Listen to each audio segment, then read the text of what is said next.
Greetings and salutations, all you beautiful individuals. It is another epic of League Unlocked. Eric and Mark here with you fine feathered individuals for a weekend of new patches, changes to Grubs, changes to Otacon, and a weekend of comebacks and stealing series wins that teams absolutely should not have, pretty much in every region.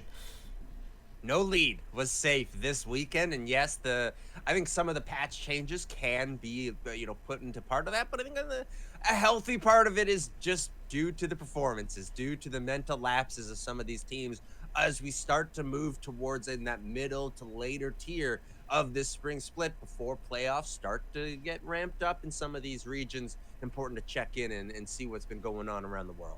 Unfortunately, we're checking in on a pattern for the boys from Dplus Kia, and that is starting games, starting series so damn well. And it wasn't necessarily a big comeback, but the early game, mid game for Dplus in this first game against Gen.G was fantastic. You're at kind of an even game state, and then we have the one team fight where Showmaker dies not once, but is able to TP back in with the Otacon withdrawal to die again. Even though this engage looks so good when they catch out Ruler, it doesn't matter because Chovy is maybe in the finest form of his career.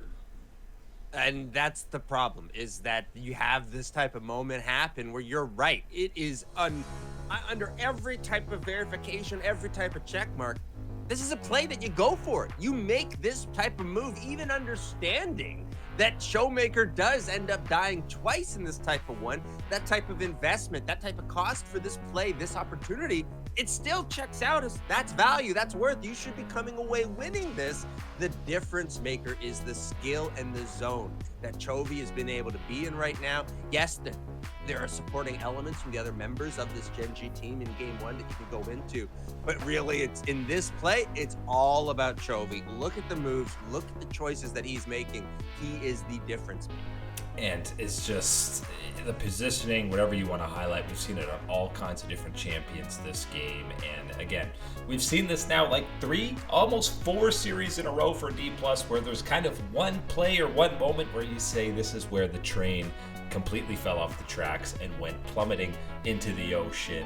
Second, we don't even get a third game in this series, but aside from Chovy having a masterclass, I know maybe he shouldn't have got series MVP because Ruler did have his best series, I'm saying, since he has returned to Gen.G. To let it slide and let Chovy have it because of just how impactful I think the key turnaround moment is in that engage for Chovy for Gen.G in the first game. But you're right, this series, a couple moments in this one as well, you really do think about Ruler being the driving force, being that big engine for this Gen.G team, and it has been few and far between since he has returned to Gen.G that we've been able to say that there's one of these performances. Never mind, one of these performances against a team that has heavy considerations, a top tier type of caliber like Dplus Kia. This is very good news for Gen.G and very scary news for the rest of the LCK that is already cowering in fear from the type of play that we have seen from Chovy, adding in the threat of the legend of Ruler alongside him now. Very scary stuff from Gen.G. Yeah, just a routine 10-0 start to a split for Gen.G. We've grown oh so accustomed to it ever since Chovy came over now, 3 years ago? I think 2022, his first split with the squad. And for Dplus, now you're talking about a series loss to the entire top 4 above them in Hanwha, T1, Nongshim, and now Gen.G. And it's not out of question to say any of these games, any of these performances, any of these ones on paper, on the Rift, you could find a way to be the winner, right? So it's not like this is a Dplus Kia that is completely outclassed, outmatched, but it is one of those ones where you have to take into account the numbers, the statistics, and where you see these results line up against that top part of the LCK. You're going to have to retool. You're going to have to be better knowing the aspirations of this Dplus Kia team. And specifically for me, you mentioned a couple of these series where they're playing very well and then one thing goes wrong. One thing changes the fortune and then it snowballs out of their control. I'd like to see the veterans of this team, Showmaker, aiming, looking at Barrel down in the bottom lane and say, you know what, guys, I think you need to be the ones that stop the bleeding in some of these situations. You'd be asking a heck of a lot more looking at the two younger players on this Dplus Kia team to be the ones to do so. And the bleeding only gets worse as we see the shift now as they drop down a bit, and T1 is slowly getting back into form. There's something about a type of buff that's given to them, not only when they have a telecom war matchup, but when it is at a home venue or a road show for the other team being KT Rolster. There's something that gets this organization motivated to crush the hopes and dreams of KT. They're just paying back the favor of, what was it, a year or two ago, where we had the T1 homestand that KT comes through and plays the disruptors, plays the unfavored ad. And so here, T1 returning the favor, a very pretty darn controlled and convincing series from T1 to get through this, even with a nice little record, nice little milestone for your boy BDD on the other side for KT. Please, someone get him out of there. Get him the heck out of this situation. He needs it. But for T1, this is certainly more so of a return to form for the squad. It's not going to do anything to change where you are picturing them within the hierarchy of the LCK in comparison to a Gen.G, to a Hanwha Life that are ahead of them, and even this, new picture that they find themselves in involved with Dplus Kia, Nongshim, BNK nipping at their heels, these type of things. At least it feels like at that 4-4 record, it felt like the squad had kind of hit a fork in the road, and it was either turn right and continue driving this car right off the cliff, or turn left to the very steep climb up the mountain to get back. And at least now they're chugging along in their little buggy as a squad getting back. Another series, another MVP for Owner, by the way, but we did see some more confidence coming back for Guma in the bot lane in this set. And that's going to be important, because I don't think any one of us, again, is going to talk about the actual skill, the mechanics of a player like Guma and what he can do. My guy has the world championships to back any conversation up on something like that. But getting that confidence in how you're playing, the form, your decisions that you are making is something that is fluid. It flows, and it's one of these ones where you have to keep a tab on players and how they're doing. And for a guy like Guma, the whole situation, all the conversation around it, what you're seeing in the LCK, to have performances like these, to build upon this confidence and experience, that's what you want to see for the current form of this player. And, the other players, it was Faker's kind of been lackluster, we could say, but KT did absolutely nothing to disrupt any of the draft for T1. You had both Owner and Faker on maybe two of the most comfortable champions that they have in the arsenal for this current meta. And to me, that is the most egregious, most horrible thing that we saw from KT actually on the day. All the gameplay aside, all the BDD stuck in ELO hell type of stuff aside, everything moved over. It's talking about that draft situation and that preparation, and really not utilizing it to put T1 into difficult positions. We know that is a strategy that can work, whether you are targeting the individual as someone as important as Faker, or if you're able to spread that around the team. These picks, these drafts were certainly not the avenue to do so, and really, to me, showed a lack of preparation heading into this. Even more heartbreaking, gut-wrenching loss from the weekend, more than the D+ one, is absolutely what we got out of Lion Gaming against Cloud9, because game one, pretty convincing for Lion Gaming. They come away with the win, but the next two are where it's absolute tragedy, because it feels like this could have been a 3-0 in favor of Lion Gaming, but the incredible comeback for Cloud9. We saw the plot armor come in. They find the engages when they need to, and just the tiniest overextension for Lion trying to end the game, and that's in an absolutely painful loss. Yeah, and that to me was the final punishing point from Cloud9, right? There were a couple little moments here or there where you're catching somebody, or you're making a good play from Cloud9 to claw themselves back in to a position of strength, or a position where they matter within this game. And then the overextension happens. Everyone's going a little bit too much. You're just not in the position where you need to be to understand what is capable, what C9 can throw at you. Thanatos finds a way, of course, leading the charge, I want to say, through this game for Cloud9. Yeah, Cloud9 is clearly the better team fighting team when it did come down to it, but Listen, the control around the map, the cerebral gameplay out of Leon makes me think this team could push towards top 4. We saw the angles for it in this series. They played really well. You're not wrong. There's something there. And I don't think it takes, an intense analyst or expert to really see that from their games and say that this is a team that not only is better than a lot of the other, bottom half that you're really looking at here in the LTA North, but really one of these teams that does have an opportunity to keep growing through the year, that can rise and challenge these teams that are ahead of them. Can they get as high as challenging, a Team Liquid type of territory? I think so, if they keep improving and showing their signs. Now, that's all with Team Liquid staying where they are. And Team Liquid, I think, put together a bit more of an impressive performance this weekend than they have in the past 3, 4, 5 weekends combined. Yeah, and when you do a quick check-in on some of these other LTA squads, you also had 100 Thieves side of things. I think Sniper had probably his best series, best back-to-back games that he's had in the entire calendar year.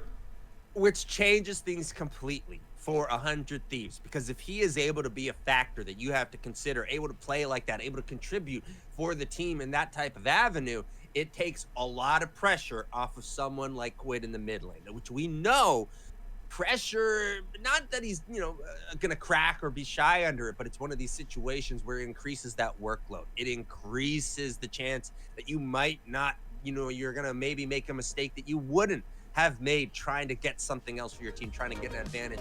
Having Sniper be able to play like that can diversify these options for 100 Thieves and provide them with a different power outlet on the team. And obviously, Quid, you can't be a contending team when you basically have one avenue, one lane to play through, and we did see a bit of a step up. Even in the LTA. Even in the LTA. Not when teams like Cloud9 and we'll throw in FlyQuest playing at the levels that they are, even though both of them had messy series over the weekend, no question. We got the reverse Whippo Jinx, you say. Fudge is a bottom 3 player in the LTA, and then you proceed to get solo boloed by him. That's just the Whippo effect. Just the Whippo effect, but thankfully enough for the rest of FlyQuest, they get the bounce back. They find the rebound in this game, even with that type of situation. And that's one of those ones where I actually do want to give credit over to Fudge for that performance, because we have been on him in the last couple of weeks with how down things have been with Shopify Rebellion, and especially how down in comparison to where we thought maybe the potential could have been there for them this year. So good for him in that one. But yes, things still more or less smooth for the FlyQuest team as they continue their pace in the LTA. And I mean, the truth is, you look at the weekend as a whole, you see the matchups and you're going, well, it's basically the top 4 against the bottom 4, so should be lopsided dumpster fires across the board. But we saw the bottom half step up, and you can talk about, okay, FlyQuest a little sloppy, maybe C9 not at their peak form, but you saw the top 4 play competitive series, pretty much everyone except maybe the Team Liquid one. And I think this is more so one of these situations where, again, plays into the benefits of doing a best of 3, right? Where you have this level of competition where you can push games and these type of facets and the strategies that can be involved within a series. I think that's where you're seeing the playing ground, the playing field of the LTA be maybe equaled a little bit, not so drastic between the top and the bottom in these situations, seeing that play out throughout the matches we had this weekend. If you're talking whiplash over the weekend, 100%. That one is going over to BDS versus Fnatic. We had basically just a duel of AD carries, and it wasn't just Ice versus Upset. Throw in Nuke on the Tristana. This game 1 was maybe the banger of the entire weekend, because we just had Ice popping off on Jhin, followed by Upset popping off. It was back and forth, immaculate team fighting out of multiple AD carries, and the gold lead flip-flopped almost double-digit times, it felt like, in this game. Yes, but it's Fnatic coming out on top, and that means another bad result in the column for BDS, pushing them into a territory where they will need tiebreakers. They will need extra help from other teams to make their way into the playoffs for the LEC. And this matchup, yes, be damned with Ice doing the best he could, but it's been a story of BDS underperforming, not finding a way to deliver on what should be the expectation for this team and where they should find themselves within the picture of the LEC. you're left with matches like this against Fnatic where you put out a great performance. It's not enough because of what is on the other side, and you're still left with a stinky result that is hurting your chances moving forward. And this isn't the first series that they've had like this, being competitive against one of the top teams, and you kind of relook at the VODs and you're going, yeah, BDS should have won this series. If they had played it just 5-10% cleaner, they probably win this series. They could have a couple more series wins under their belt, and they're sitting pretty locked into a mid-tier playoff spot. There's value in games like that, in moral victories, whatever you want to diminish it as, but there's only value in those if you are converting on the games you should win, on the games against lower tier opponents, on the games against equal tier opponents, these type of things. If you're cashing in on those ones, yes, anybody will look at that sheet and go, you know what? Things were stacked against you. This was tough. Whatever. You played hard. We can give you a little check mark for that type of one. You don't get that check mark when you're not taking care of the other bits of business, and BDS has not taken care of their business this split.